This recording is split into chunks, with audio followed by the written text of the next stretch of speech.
Graça e paz, queridos irmãos, missionária Sandra Bulhões, da IBEC, Igreja Batista Edificação em Cristo, em Salvador, na Bahia. E a IBEC fica ali na Avenida Jorge Amado, ao lado da Galeria Jorge Amado, na Boca do Rio.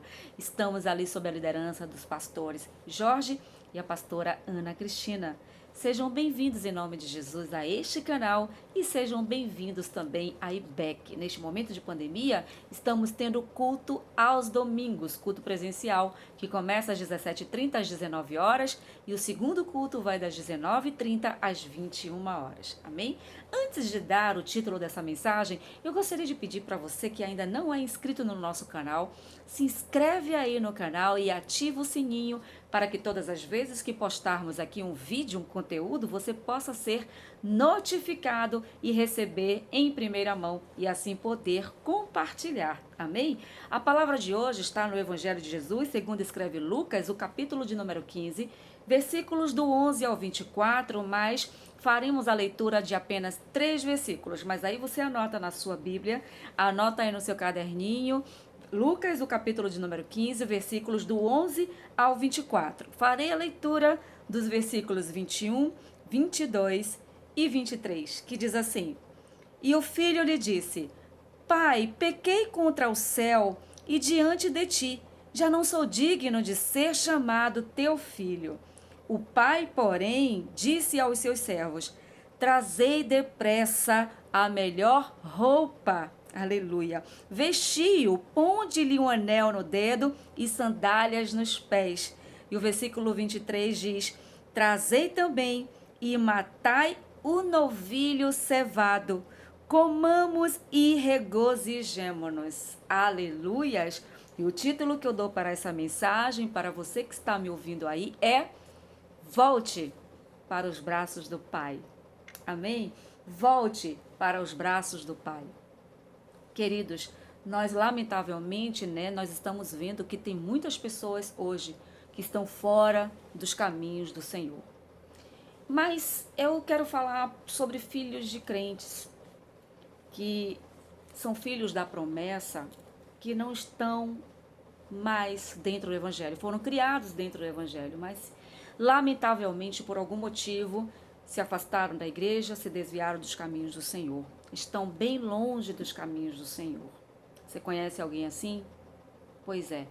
Talvez até mesmo essas pessoas estão descrentes daquilo que já aprenderam um dia dentro da igreja.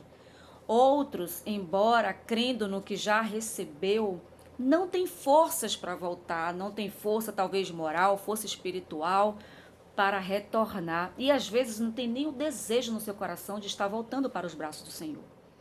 Pessoas que se acomodaram, que ficaram naquela terra, estão na terra distante, estão vivendo a vida dissolutamente, tentando, digamos, apagar a voz da consciência que diz: volta para casa.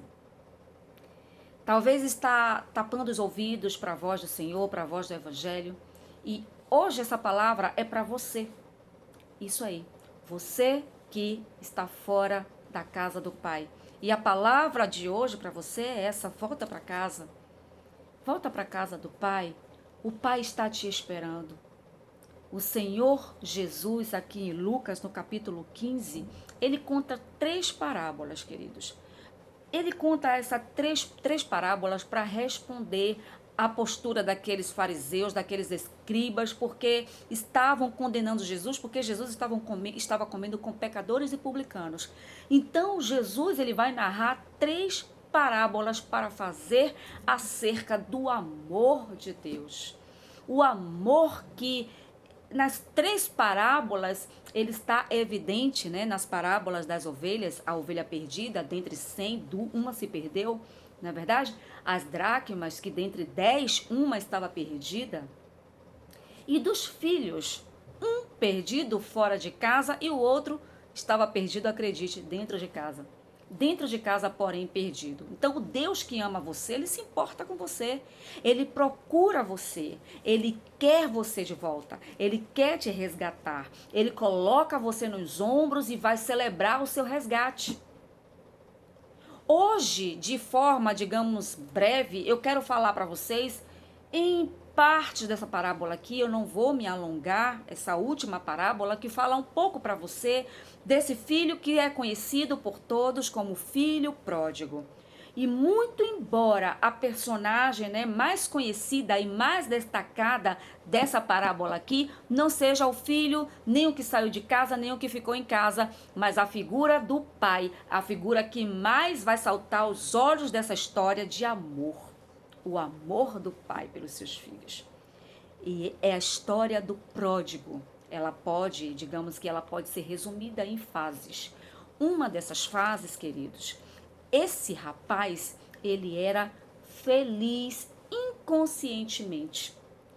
Como dizem em outras palavras, ele era feliz e não sabia. Ele tinha tudo. Ele tinha o seu pai, ele tinha o seu irmão, ele tinha a mesa farta, tinha servos ao seu dispor na casa ali, né? Tinha muitas pessoas que se assentavam à mesa, né? Funcionários que estavam ali dando segurança, fartura, mas de repente um fato incrível acontece, que se chama insatisfação. E quantas pessoas não estão insatisfeitas dentro de casa?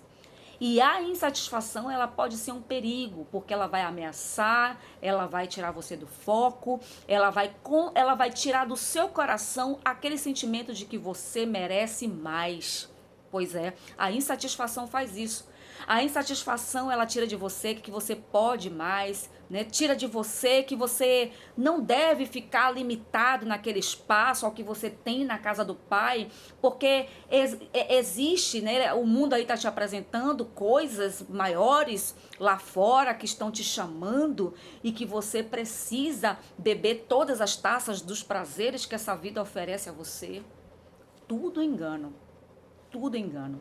E aí a casa do pai vai se tornar uma casa cansativa, uma casa que o pai não representa mais nada para você, a mesa farta já não quer dizer mais nada para você, e a segurança que você tem também não quer dizer mais nada para você. E agora, fazendo aqui uma colocação espiritual, talvez a sua igreja não tem mais valor para você, não está mais interessante para você, os seus pastores não estão mais interessantes para você. Aí sabe o que acontece? O mundo vai entrando nas suas emoções, no seu coração, e daqui a pouco você diz, eu não quero mais.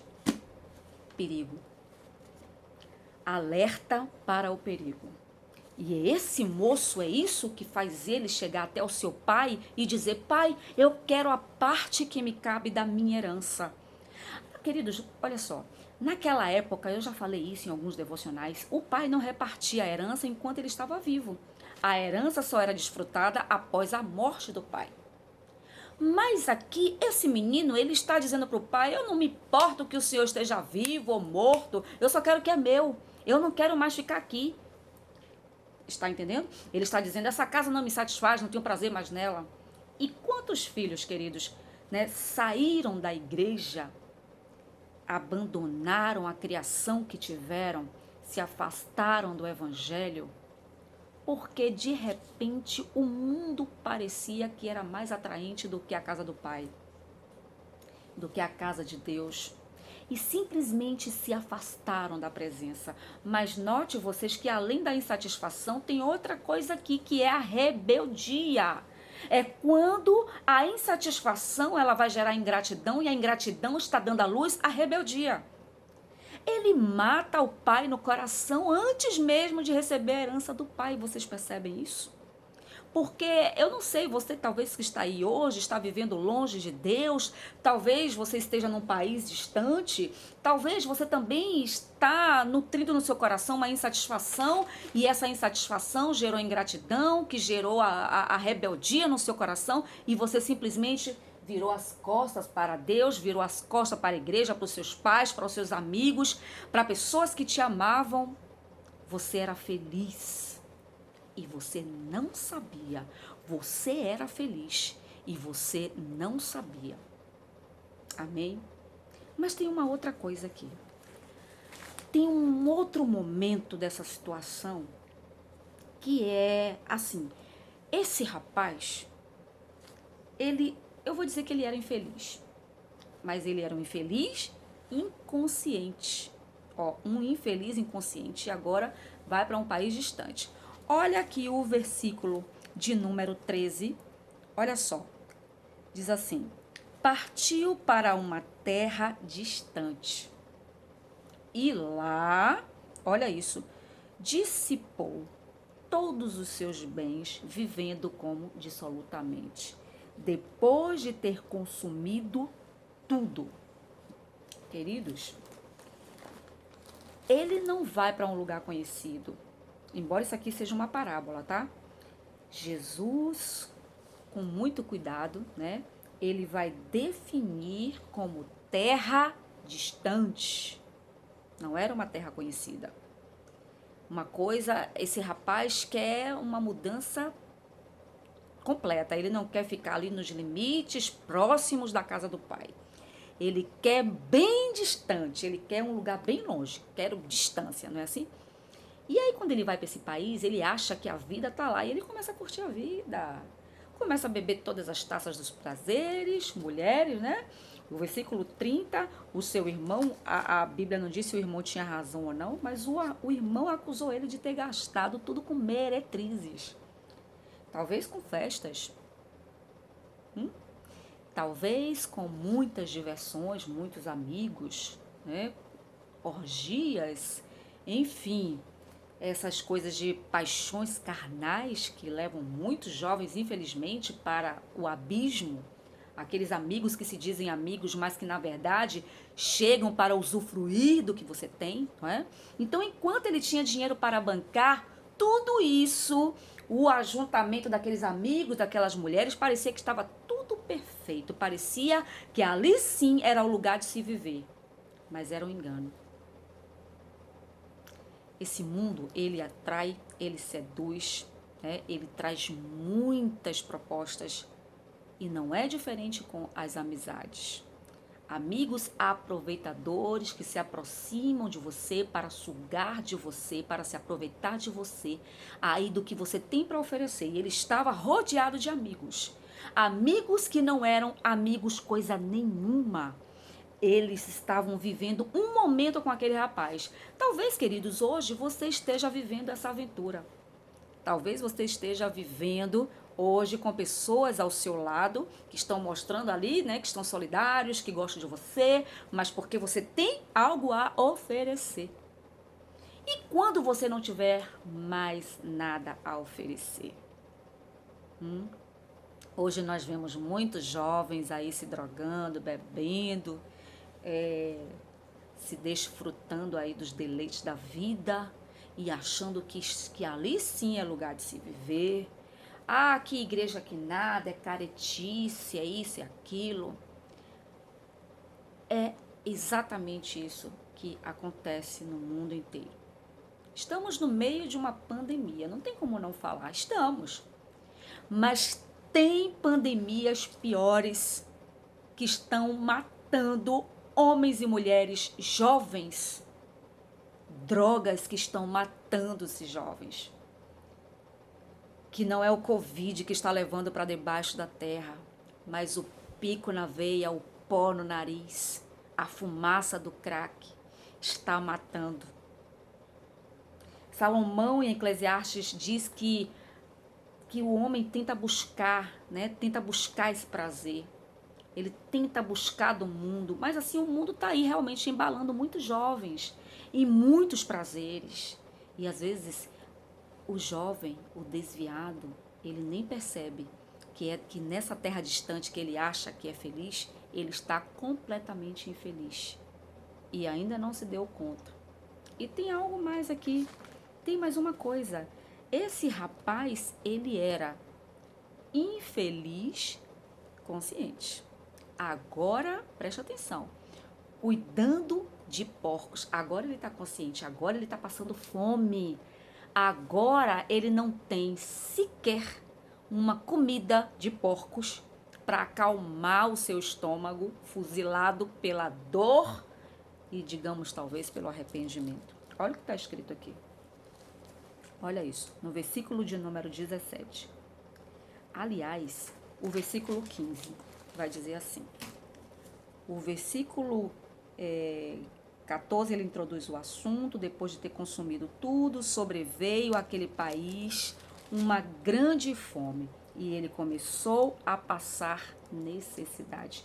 Então, ele foi, se agregou a um dos cidadãos daquela terra e este o mandou para os seus campos para guardar porcos. E ali ele desejava fartar-se das alfarrobas que os porcos comia, mas ninguém lhe dava nada. Agora ele sai de uma situação de dissolução para quê? Para uma solução, para uma situação de degradação. Os amigos, foram embora porque eram mercenários, estavam com ele enquanto ele tinha para dar. Agora o dinheiro acaba. A fome agora é que chega. E a crise está estabelecida. Então ele não vai encontrar emprego digno e Jesus, cuidadosamente, para mostrar, olha isso, que o pecado é traiçoeiro, porque o pecado ele vai levar você mais longe do que você gostaria de ir. O pecado vai reter você por muito mais tempo que você gostaria de ficar. O pecado vai lhe custar um preço altíssimo que você gostaria de pagar.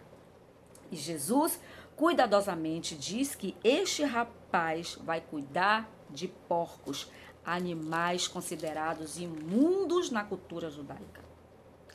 Com isso, Jesus está dizendo que esse rapaz foi ao fundo do poço, literalmente. Pois é, totalmente, literalmente, foi a degradação dele. O fim. Agora sim, agora ele é infeliz. Pobre, miserável, infeliz. Quantas pessoas se afastaram, queridos, da igreja e estão hoje cuidando de manadas de porcos? Estão prisioneiros de uma droga, não é? Está com sua alma dilacerada, coração completamente destruído. Infelizmente, passando até mesmo dificuldades, necessidades. Tem muita gente hoje que não é só a questão financeira, não. Tem dinheiro até, mas está com o coração moído, apertado, alma angustiada, não tem aquele brilho mais no olhar, não tem mais aquele sorriso que antes tinha, não tem aquela paz que antes tinha na sua alma. A cama parece que está cheia de espinhos, o travesseiro parece que é de paralelepípedos. Por quê? Porque não tem paz na sua alma, não tem uma consciência do que está ali acontecendo. E talvez você que está me assistindo aí, ou vai assistir, ou vai ouvir, ou vai compartilhar com alguém que você conhece, talvez já esteve assim. E hoje você está completamente só. Só onde? Na sua desventura. Pois é, no abandono de si mesmo e rendido às coisas que são mais terríveis e que você nunca imaginou passar. E é nesse ambiente aí que você se encontra, que o pecado quer te enterrar ainda mais. No começo, o pecado parecia algo simples que você tirava, mas agora parece uma corrente pesada, grilhões pesados que você não consegue se libertar. Mas olha só, tem um ponto aqui que vamos dizer que seja um corte radical, que é uma decisão que esse rapaz toma. Olha só o versículo 17, que diz assim: Então, caindo em si, disse: Quantos trabalhadores de meu pai têm pão com fartura e eu aqui morto de fome? Levantar-me-ei e irei ter com o meu pai. E lhe direi: Pai, pequei contra o céu e diante de ti, e já não sou digno de ser chamado teu filho, trata-me como um dos teus trabalhadores. Ele já está ensaiando o discurso. Você aí que foi criado no Evangelho, você que é filho da aliança, você que é filho da promessa, você que foi instruído pelos seus pais no caminho da verdade, você que tomou um outro caminho, pegou um atalho, se desviou do Senhor, se afastou da igreja, se afastou da família, se afastou das instruções que você tomou dentro de casa, está na hora de você cair em você mesmo, cair na real e dizer: meu Deus, onde é que eu fui parar? Volta para o Pai. Volta os olhares para a casa do seu pai. Veja como foi a casa do pai. Lá tinha pão com fartura, amizade, abrigo, amor, cuidados. Você tinha tudo o que você precisava para ser feliz e você jogou tudo isso fora. Reconhece onde você caiu e se levanta. Recomeça. É um ano de recomeço. Recomece, volte às primeiras obras. eu quero pensar com você aqui para encerrar. Primeiro, eu disse que ele era feliz inconscientemente, não é? Ele era feliz na casa do pai. Uma outra fase, ele era infeliz, mas era uma infelicidade inconsciente, numa terra distante. E a terceira fase aqui, ele era infeliz conscientemente, mas conscientemente cuidando de quê? De porcos. E mais um detalhe, ele agora é feliz conscientemente. Por quê? Porque ele volta para os braços do Pai. Olha aqui, duas coisas. A ação dele no versículo de número 20 e 21. Porque não basta você só fazer propósitos, dizer vou fazer. Eu já tenho conversado assim com algumas pessoas que já passou, né, por situações parecidas, mas ainda não encontrou forças para voltar. Até reconhece, mas não consegue se levantar. Eu conheço pessoas assim, pessoas que estão em situação deplorável. Você não é aquilo que você fala, né? Você não é aquilo que você promete, você é sim aquilo que você faz. Olha aqui o versículo de número 20 que diz: e levantando-se foi para o seu pai. Glórias a Deus. Então precisou ter aqui o quê? O que ele teve? Ele teve uma ação. E eu quero te encorajar em nome do Senhor Jesus. Eu não sei quanto tempo você está afastado da igreja ou quanto tempo você está afastado da aliança com Deus. Levante-se e volte para casa, sabe por quê? Ele te espera e te espera de braços abertos e sem dedos acusadores. Toma uma decisão. Alguém pode dizer: missionária, mas eu tenho tanta coisa que me prende, eu fiz tanta coisa errada, eu estou presa a um vício, a um pecado, a uma situação, eu não consigo, quem sabe depois eu vou amanhã. Pelo amor de Deus, tome uma decisão agora. Isso é uma decisão sua. Levante-se. Ele diz: levantar-me-ei e irei ter com o meu pai. Ele tomou uma decisão. Ele tomou uma atitude. O texto diz aqui no verso 20 que ele vai para a casa do pai. E ele vai sem saber qual vai ser a resposta do pai. Ele tinha ferido o coração do seu pai, ele magoou o seu pai, ele virou as costas para o seu pai, não foi? Ele matou o pai no seu coração quando ele pede antecipadamente a herança, que era sua de direito com a morte do pai. Mas a Bíblia diz aqui no versículo 20 que vinha ele ainda longe quando seu pai o avistou. Ele vinha longe. Olha isso. Quando seu pai o avistou. Eu quero dizer para você que antes de você querer voltar para a casa do pai, antes de você voltar para Deus, ele já está voltando para você. Ele que te amou primeiro. Ele que procura você. É ele quem vai te buscar. É ele que corre na sua direção. Aleluias. E o texto diz que, compadecido dele, correndo, o abraçou e beijou. Olha que coisa linda. Parece aqui que nessa época, né, as pessoas idosas, elas, nesse contexto aqui, não corria, mas esse pai tem pressa. Esse pai, ele vai, beija, abraça esse filho, ele acolhe. Aleluias. E é importante que você saiba que mesmo que você já tenha sido rebelde um dia, que você saiu de casa, que você feriu seu pai, que você machucou o seu pai, que você se rebelou contra o seu pai, que você andou pelos caminhos da vida, fazendo coisas que certamente não agradam ao Senhor. Mas eu quero dizer para você que o Pai te espera. Queira o perdão do Pai, Ele está disposto a te perdoar. Não fique com medo, porque o Senhor, Ele não vai te rejeitar. Você pode dizer: Senhor, eu feri o teu coração, estou arrependido, Pai. Olha, essa decisão, essa disposição de você pedir perdão a Deus, pode ter certeza, vai valer a pena. Porque Deus, Ele te amou primeiro. Ele te amou primeiro. E não fique preocupado com o que vão falar. Não se preocupe com quem vão dizer, vão falar porque eu fiz, eu aconteci. Não se importe com quem fala. Só queira receber o abraço do Pai na casa do Pai, e certamente todos que estarão na casa do Pai também vão te receber de braços abertos. Amém? O Pai está dizendo para você: filho, filha, eu te perdoo. Volta para casa, eu estou te esperando. Aleluias. Deus está te esperando. O verso 21 aqui, para finalizar, diz que o filho então começa o seu discurso. Olha aí, o discurso que ele havia ensaiado quando ele estava lá atrás ainda. Ele diz: Pai, pequei contra o céu e contra ti já não sou digno de ser chamado teu filho. E o pai interrompe o seu discurso. Ele nem consegue terminar o que tinha começado.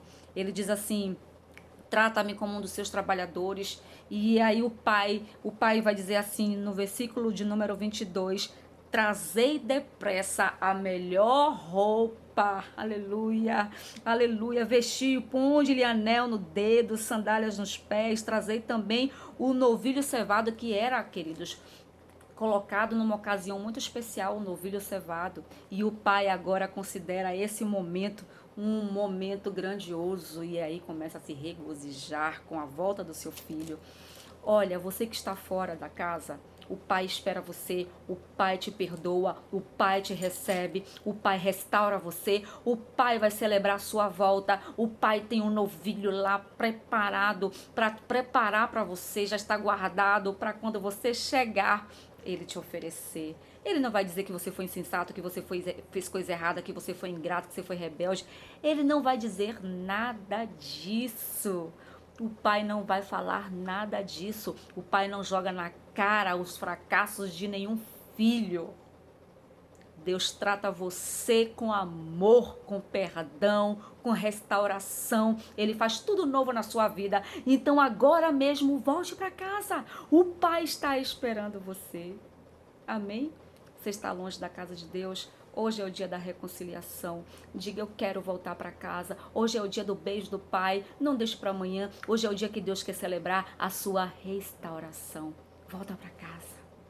Pai, volta para casa. O Pai está esperando você. Amém? Eu quero orar por você. Eu não sei onde você está, o que você fez. Não interessa. Você que foi criado no Evangelho, conhece os caminhos, volta para a casa do Pai. Você que ainda não conhece você que ainda não conhece a casa do Pai, vem para cá. Vem que aqui também tem lugar para você. Amém? Oh, Espírito Santo de Deus, Tu és fiel, Senhor. Tu és um Pai que não desampara nenhum filho Teu. Deus, eu creio que esta palavra chegou a corações que estavam desviados da Tua casa, que estavam fora da aliança, que estavam fora da promessa. E hoje, Senhor, nós te pedimos, Senhor, conduz o Teu filho de volta à Tua casa. Conduz este homem, esta mulher, esta jovem, de volta para casa, para a Tua casa, Pai, para os Teus braços. E nós te daremos glórias, louvores, adoração. E vamos sim exaltar e bendizer o teu santo nome, porque este filho, esta filha que se encontrava fora dos caminhos, voltou para casa, em nome de Jesus. Amém? Amém. Essa foi a palavra de hoje. Espero que tenha tocado o seu coração. Compartilhe esta mensagem. Compartilhe para outras pessoas. Você conhece alguém que está fora dos caminhos do Senhor? Conhece? Então, diz assim para ela: olha, vou te mandar uma mensagem do coração de Deus, onde Deus está te chamando de volta para casa, porque o Senhor não desampara os teus filhos. Que o Senhor te abençoe e te guarde, que o Senhor faça resplandecer o brilho do seu rosto sobre ti e tenha misericórdia de ti. Que o Senhor sobre ti te dê a paz, em nome de Jesus. E não se esquece, se inscreve no canal e ativa os sininhos para receber outras mensagens. IBEC, Igreja Batista Edificação em Cristo, não esqueçam, fica ali na Boca do Rio, ao lado da Galeria Jorge Amado, na Avenida Jorge Amado, sob a liderança dos pastores Jorge e Ana Cristina. Deus abençoe todos vocês. Graça e paz.